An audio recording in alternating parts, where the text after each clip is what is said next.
So welcome back. It is Skizo Thomas, Micro taking you through this session. Please don't forget to subscribe and don't forget to recommend this channel to your friends and colleagues everywhere. So we were done and we were going to how to schedule well. So we come and we schedule our well. When are we starting our production? We started our production on the 10th of July in 2025. So the end time, we say the end time is 1st of September,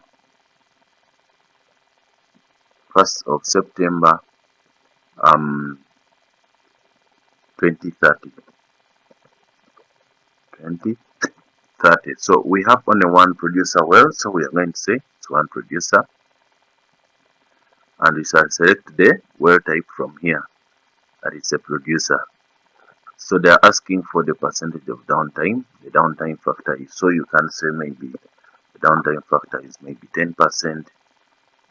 Then we come in and introduce in the injector. Maybe we are starting injection in 2028, so I would say 10th of July in 2028, factoring in natural flow.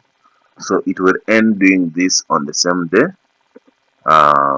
Maybe earlier, we can stop injection earlier. Maybe 1st of August 2030. In 2030. So how many wells do we have? How many injectors we have? We have one. So you put in, we have an injector well, and the downtime factor, maybe we can also use 10%.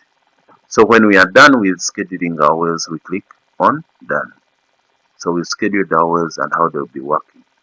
So we come here to make sure you also get a report. So you can say let it be automatic, or you can say it's user defined, so you can use the parameters you want, or you can use a list that you want to work with. So for today, I'm going to work with the automatic and click done, so that I can have all this done. So for this module, we're going to stop here.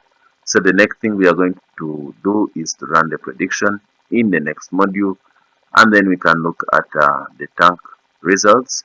Don't forget to subscribe. It's Skizo Thomas Micro is taking you through, and thank you for the support. Don't forget to recommend a friend to come to this channel to learn a lot about oil and gas engineering.